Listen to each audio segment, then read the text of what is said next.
राजा विक्रमादित्य ने फिर से वेताल को श्मशान के शीशम के पेड़ से नीचे उतार दिया और पहले की तरह उसे अपने कंधों पर लेकर लौट आए। कुछ आगे चलने पर वेताल ने फिर से राजा से कहा, राजन, आप एक साधु के लिए इतनी मेहनत क्यों कर रहे हैं? इस मेहनत में आपकी समझदारी कहीं नजर नहीं आती, पर मनोरंजन के लिए इस कहानी को सुने। इस पृथ्वी पर शोभावती नामक एक नगर है। वहां शूद्रक नाम का राजा राज्य करता था। उसके राज्य में प्रजा हर प्रकार से सुखी थी। शूद्रक सच्चे अर्थ में प्रजापालक था। प्रजा का भी उन पर अटूट विश्वास और प्रेम था। एक बार वीरवर नाम का ब्राह्मण वीर पुरुषों का आदर करने वाले राजा की सेवा में मालवा से आया। वीरवर के परिवार में 3 लोग थे।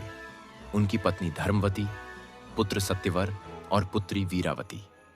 इसके अतिरिक्त वीरवर की कमर पर कृपाण, एक हाथ में तलवार और दूसरे हाथ में ढाल थी, मानो वे वीरवर के साथी बनकर उसका सदैव समर्थन कर रहे हों। वीरवर राजा शूद्रक के दरबार में पहुंचा और अपना इरादा प्रकट किया। राजा वीरवर के व्यक्तित्व और उसकी बोलने की शैली से प्रभावित हुआ और उसने नौकरी स्वीकार कर ली। लेकिन जब वीरवर ने 500 स्वर्ण मुद्राओं के दैनिक वेतन की मांग की तो राजा हिचकिचाया और सोचने लगा। उस समय राजा ने वीरवर को नौकरी तो दे दी, लेकिन राजा ने अपने गुप्तचरों को आदेश दिया कि वे वीरवर के बारे में पूरी जांच करें और यह पता लगाने की कोशिश करें कि उसके परिवार में कौन कौन है और वह इतनी तनख्वाह कैसे खर्च करता है।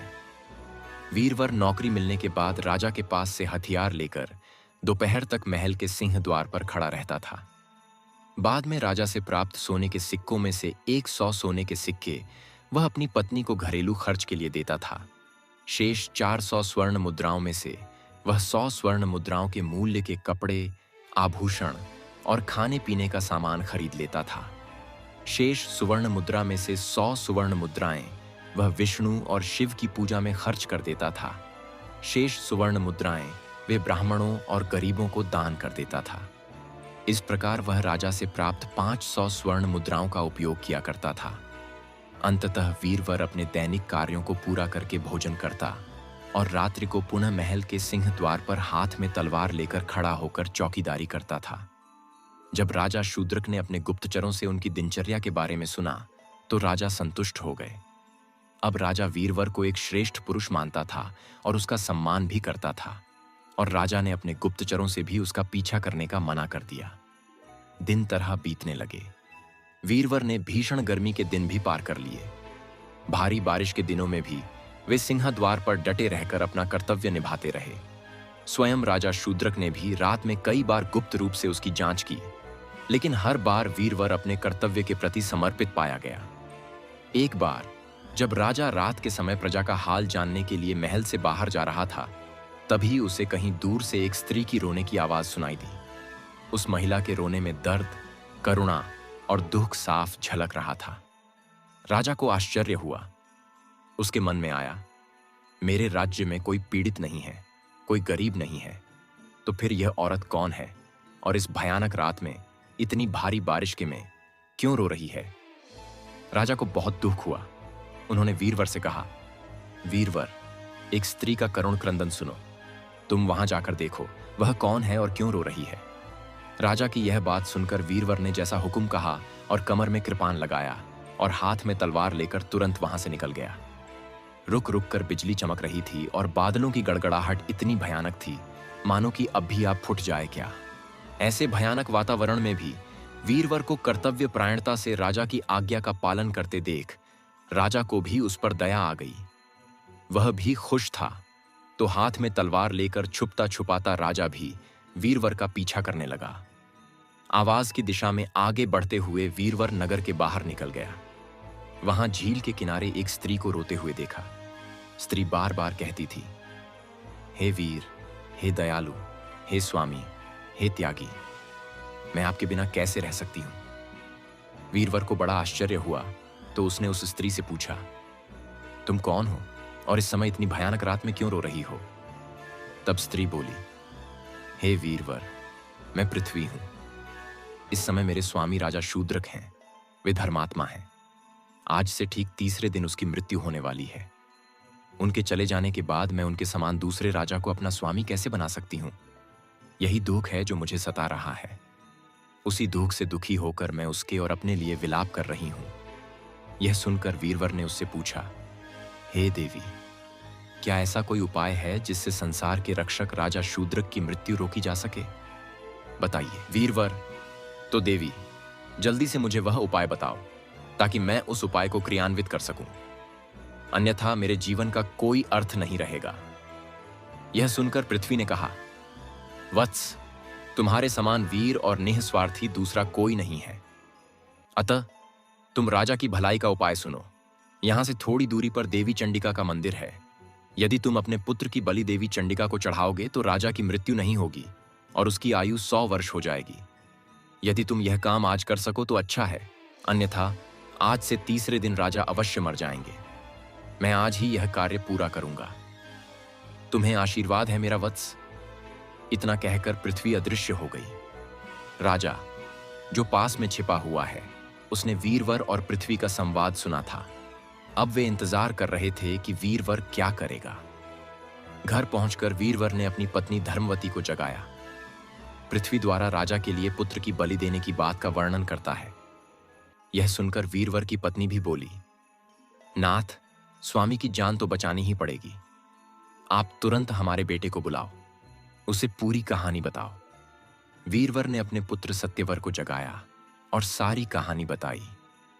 बेटा, चंडिका देवी को अपना बलिदान चढ़ाने से ही हमारे स्वामी बचेंगे, अन्यथा आज से तीसरे दिन उनकी मृत्यु हो जाएगी। यह सुनकर बालक ने अपने नाम की महिमा करते हुए निडर होकर कहा, पिताजी, यदि मेरी जान की जगह हमारे राजा की जान बच सकती है तो मैं यह कार्य करने के लिए तैयार हूं। मैंने उनका जो अन्न खाया है उनका आर्ण मैं चुका सकूंगा। आप तुरंत मेरे बलिदान की व्यवस्था करें जिससे मुझे शांति मिले। सत्यवर की बातें सुनकर वीरवर ने कहा, बेटा, तुम धन्य हो। मुझे गर्व है कि तुम सचमुच मेरे पुत्र हो। वीरवर के पीछे चलने वाले राजा ने ये सब बातें सुनी। उसने सोचा, अरे, ये तो सब वीर हैं। आखिर में वीरवर ने अपने बेटे सत्यवर को उठा लिया। पत्नी धर्मवती अपनी पुत्री वीरावती को साथ लेकर रात्रि में चंडिका के मंदिर गई। राजा शूद्रक भी छिपते हुए उसके पीछे पीछे चला। मंदिर पहुंचकर वीरवर ने देवी के सामने अपने पुत्र को कंधे से उतार दिया। सत्यवर ने बड़े धैर्य से देवी को प्रणाम किया और कहा, हे देवी, मेरे सिर का उपहार स्वीकार करें ताकि हमारे स्वामी राजा शूद्रक जीवित रहें और अगले 100 वर्षों तक शासन करें। पुत्र के शब्द सुनने के बाद धन्य हो कहा और वीरवर अपनी तलवार निकालकर एक झटके में पुत्र का शीश काटकर देवी चंडिका को अर्पित करते हुए कहा, हे देवी, मेरे पुत्र के इस बलिदान से खुश होकर हमारे स्वामी 100 वर्ष तक जीवित रहें, ऐसा आशीर्वाद दे। उसी समय आकाशवाणी हुई, हे वीरवर, आप धन्य हैं। आपके जैसा कोई भी स्वामी भक्त नहीं है जिसने अपने एकमात्र गुणवान पुत्र का बलिदान दिया हो, अपने राजा शूद्रक को लंबी आयु दी हो। राजा शूद्रक छिपकर यह सब बातें देख और सुन रहे थे। उसी समय वीरवर की पुत्री वीरावती आगे बढ़ी। वह अपने मृत भाई के सिर से लिपटकर दुख से विह्वल होकर खूब रोने लगी। कुछ ही क्षणों में वीरावती ने भी भाई के शोक में अपने प्राण त्याग दिए। यह देखकर वीरवर की पत्नी बोली, हे स्वामी, राजा का तो कल्याण हो गया। अब मैं भी आपको कुछ बताना चाहती हूं। हमारा बेटा चला गया, हमारी बेटी ने भी अपने भाई के शोक में अपनी जान दे दी, तो अब मैं जीकर क्या करूंगी? मैं कितनी मूर्ख हूं कि राजा की भलाई के लिए मैंने अपना सिर देवी को अर्पित नहीं किया। अतः अब मेरी एक प्रार्थना है कि आप मुझे भी हमारे मृत बच्चों के शवों के साथ चिता में प्रवेश करने की अनुमति दें। जब धर्मवती ने आग्रह किया तो वीरवर ने कहा, हे मनस्विनी, अच्छा, तुम भी अपनी इच्छा अनुसार करो। हे सत्यवती, तुम्हारा कल्याण हो। अब बच्चों का शोक स्थिति में जीवन का उद्देश्य क्या है? तुम्हें भी दुख हो रहा होगा कि मैंने पहले अपनी जान क्यों नहीं दे दी। यदि राजा का कल्याण दूसरे की मृत्यु से हो सकता है तो क्या मैं पहले अपना जीवन त्याग नहीं देता? ठीक है, तुम थोड़ी देर रुको, मैं तुम्हारी चिता के लिए लकड़ियों का प्रबंध करता हूं। वीरवर ने लकड़ियों की चिता तैयार की और उसमें आग लगा दी और दोनों बच्चों के शवों को चिता पर रखकर वीरवर की धर्मपरायण पत्नी उसके चरणों में गिर पड़ी, प्रणाम किया। फिर उसने देवी से कहा, हे देवी, मुझे आशीर्वाद दो कि यह आर्यपुत्र सदैव मेरे पति रहे। और यह राजा सदाए मेरे राजा रहे। प्रभु मेरे इस शरीर का त्याग से उनका कल्याण हो, ऐसे आशीर्वाद दें। ऐसा कहकर वह स्त्री जलती हुई चिता की आग में इस प्रकार कूद पड़ी मानो कोई पानी में न कूद रहा हो। अब महान वीरवर ने सोचा, आकाशवाणी के अनुसार मैंने राजा का काम पूरा कर दिया। मैंने राजा का नमक खाया था, मैं उसके ऋण से मुक्त हो गया। अब मैं अकेले अपने जीवन का क्या करूं? उन सभी को नष्ट करने के बाद जो मेरे प्रिय थे, कौन मेरे जैसा अकेला रहता है? अब मैं भी अपने शरीर का बलिदान देकर देवी को प्रसन्न क्यों न करूं? ऐसा सोचकर वीरवर देवी को प्रसन्न करने के लिए स्तुति करने लगा। हे महिषासुरमर्दिनी, जगत जननी, आपकी जय हो। हे हाथ में त्रिशूलधारी देवी, हे सर्वव्यापी मां, आप देवताओं को प्रसन्न करने वाले हैं। आप तीनों लोकों के स्वामी हैं। हे मां, तेरे चरणों में सारा संसार नतमस्तक है। आप अपने भक्तों के उद्धार के आश्रय हैं। आपकी जय हो। हे काली, जय कपालिनी, जय कंकालिनी, हे कल्याणमयी, आपको नमस्कार है। मेरे शीश का उपहार स्वीकार करो। राजा शूद्रक पर प्रसन्न हो। और जैसे ही देवी की स्तुति पूरी हुई, वीरवर ने तलवार से अपना सिर धड़ से अलग कर दिया। राजा शूद्रक छिपकर यह सब घटनाक्रम देख रहा था और सुन रहा था। दुखी राजा ने सोचा, हे भगवान, इस सज्जन और उनके परिवार ने मेरे लिए कितना बलिदान दिया है। ऐसा न तो कहीं देखा गया है और न ही सुना गया है। ऐसा वीर पुरुष इस संसार में कहां मिलेगा, जो कोई अपने प्रभु के लिए, अपने परिवार के लिए और उसकी खातिर बिना किसी प्रलोभन के अपना जीवन बलिदान कर देता है। यदि मैं उसका उपकार नहीं चुका सकता तो मेरे राजा होने का क्या मतलब? मुझ में और एक जानवर में कोई अंतर नहीं है। ऐसा सोचकर राजा शूद्रक ने अपनी तलवार म्यान से निकाली और देवी की मूर्ति के सामने प्रार्थना की, हे भगवती, मैं आपकी शरण में हूं। आप प्रसन्न होकर मेरे शीश का प्रसाद स्वीकार करें और मुझ पर अनुग्रह करें। अपने नाम के अनुरूप आचरण करने वाले इस वीरवर ने मेरे लिए अपने परिवार सहित अपने प्राण त्याग दिए हैं। अतः आप कृपा करके मेरे प्राण ले लें और वीरवर तथा उसके पुत्र, पुत्री तथा पत्नी को पुनर्जीवित कर दें। यह कहकर जैसे ही राजा ने तलवार से अपना सिर काटना चाहा, उसी समय आकाशवाणी हुई, हे राजन, यह दुस्साहस मत करो। मैं खुश हूं, मेरे आशीर्वाद से यह ब्राह्मण अपने परिवार सहित जीवित रहेगा। इतना कहकर आकाशवाणी चुप हो गई। वीरवर भी अपने पुत्र, पुत्री और पत्नी के साथ जीवित हो गया। यह दृश्य देखकर राजा फिर छिप गया और प्रसन्न दृष्टि से उनकी ओर देखा। और वीरवर ने स्वयं को अपने बच्चों और पत्नी के साथ जीवित देखा और बहुत प्रसन्न हुआ। वीरवर ने अपनी पत्नी और बच्चों को अलग ले जाकर पूछा, तुम लोग तो आग में जल गए थे, फिर बच कैसे गए? मैंने भी अपना सिर काट दिया, फिर भी मैं जीवित हूं। क्या यह मेरा भ्रम है या सचमुच देवी ने हम पर कृपा की है? वीरवर को आश्चर्य हुआ। उसकी पत्नी और बच्चों ने कहा, यह देवी की महिमा है, लेकिन यह कैसे हुआ? हम अभी तक नहीं समझ पाए हैं। वीरवर ने भी इस घटना को देवी का चमत्कार माना। इसलिए वीरवर अपनी पत्नी और बच्चों के साथ फिर घर लौट आया और राजा के द्वार पर पहुंचा। यह देखकर राजा शूद्रक सबकी नजरों से छिपते हुए अपने महल की छत पर पहुंचे और वहां से राजा ने पूछा, दरवाजे पर कौन है? वीरवर ने फिर कहा, स्वामी, मैं हूं। मैं आपके आदेश पर उस स्त्री से मिलने गया था, लेकिन इससे पहले कि मैं उसे देख पाता, वह गायब हो गई। वीरवर की यह बात सुनकर राजा को आश्चर्य हुआ, क्योंकि राजा ने सारा सच अपनी आंखों के सामने देखा था। राजा ने सोचा, यह कैसा आदमी है जो समुद्र के समान वीर और गंभीर है। अभी कुछ देर पहले उसने जो किया है, उसके बारे में वह एक शब्द भी बोलना नहीं चाहता। धन्य है वीरवर, ऐसे वीर पुरुष कम ही मिलते हैं। ऐसा सोचकर राजा चुपचाप महल की छत से नीचे उतर गया।